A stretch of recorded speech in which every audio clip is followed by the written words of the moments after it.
Welcome back. You're live with Espresso, our second last show of the year. Can you believe it? Welcome back to the Culinary Hotline. Bling! Ting, ting, ting! Sorry for shouting on your TV, but I do get excited about it, especially for our last edition of 2020. So we are joined again by Chef Clem to help out with your culinary conundrums. If you have any questions for our amazing chef extraordinaire, give us a call. You can call right now, in fact, 021 110 5552. Is it happening? Is it happening? It's waiting to ring. It's waiting to ring.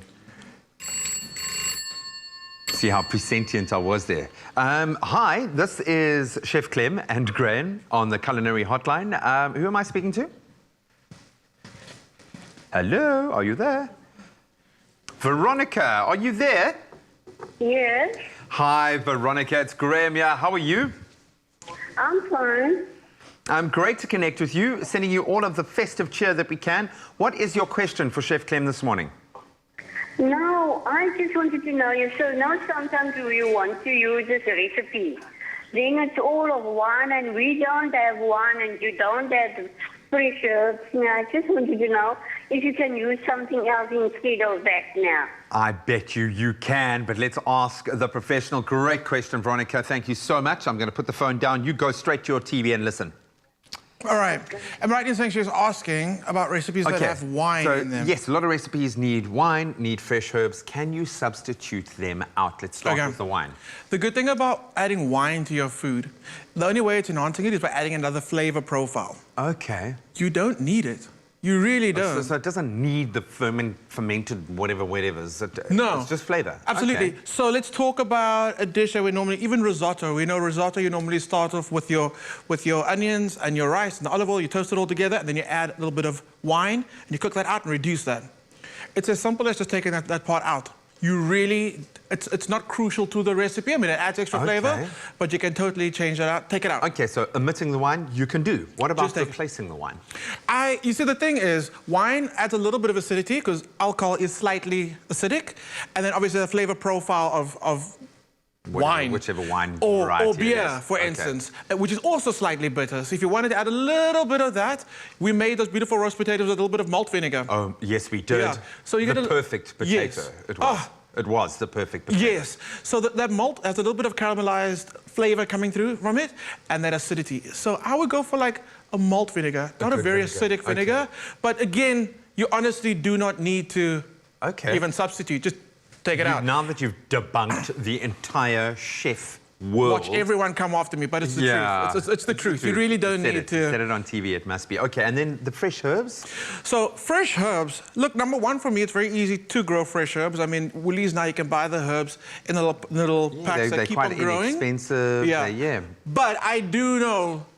I mean, it's simple as it is to just water them. Some people just can't. But I mean, also, what if you've had a big cooking week and now you've run out? And you've completely used them all. Yeah. Perfect.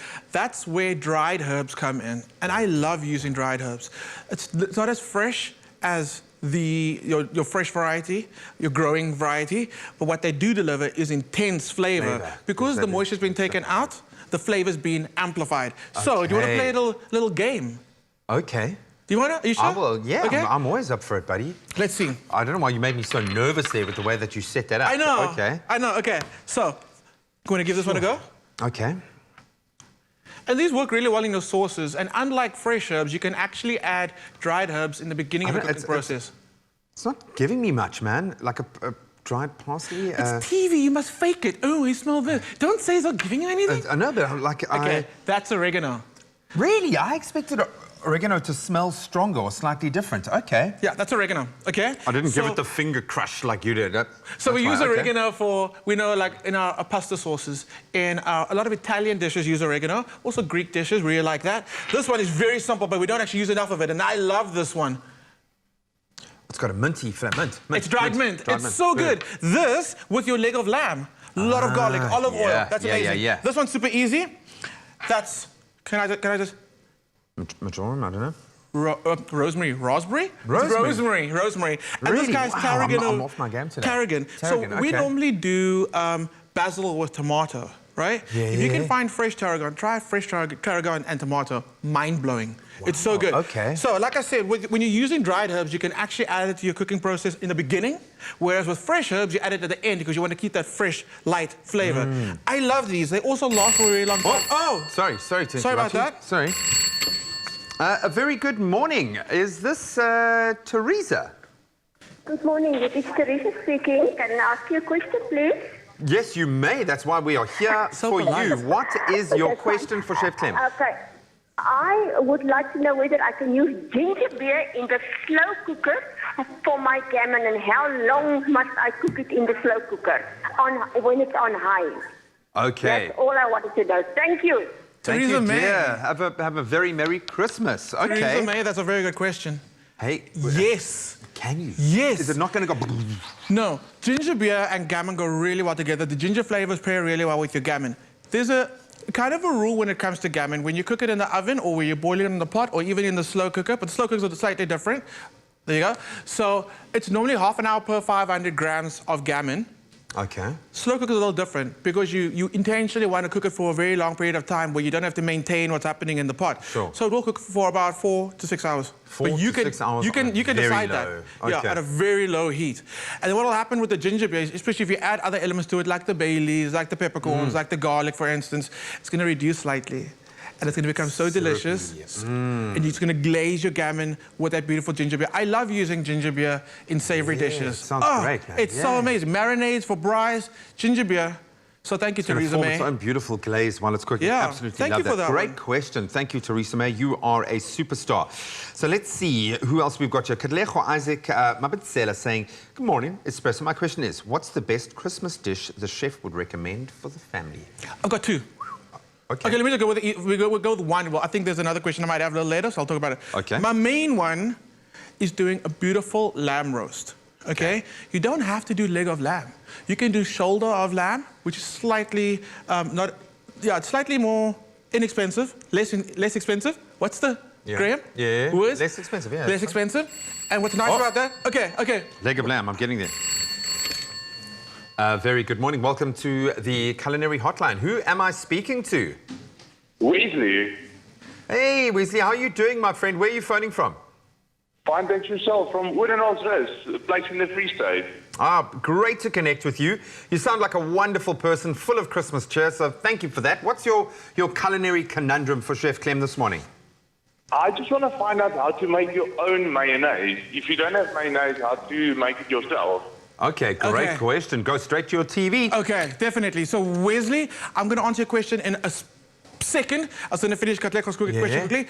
With a lamb roast, when you roast it off and you serve it on the day, right, you're guaranteed to have leftovers. That leftover turns into shawarma, it turns into curry, it turns into stew, it turns into toasted cheese sandwiches, wraps, everything. So definitely, lamb is the gift that keeps on giving. To your question, Wesley, about the mayonnaise. How do you make it? Okay, so first things first.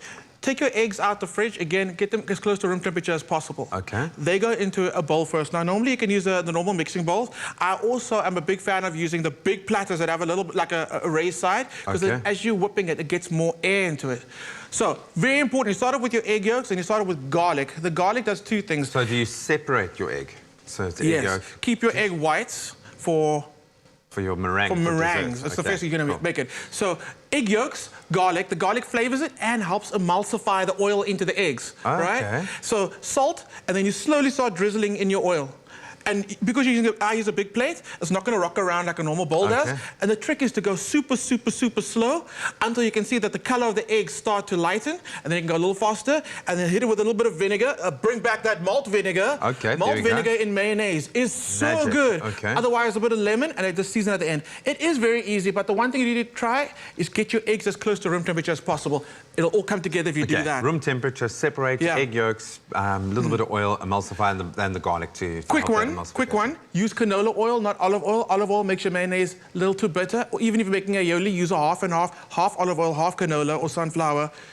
The olive oil's a little too bitter. For the purposes of that. The mayonnaise. Absolutely. Like that you want to make your own mayonnaise. Absolutely beautiful. There are so many questions that we haven't been able to get to. I've got to say thank you to all of you who have contributed to our culinary conundrums. And Chef Clem, thank you. Thank you. Just a thank you. Buddy. I don't know if this is the last time I'm going to see you. Why would you say that? I don't know, I'm man. gonna see you in a We'll few see you weeks' tomorrow, time. but let's close off this amazing show with one last amazing performance.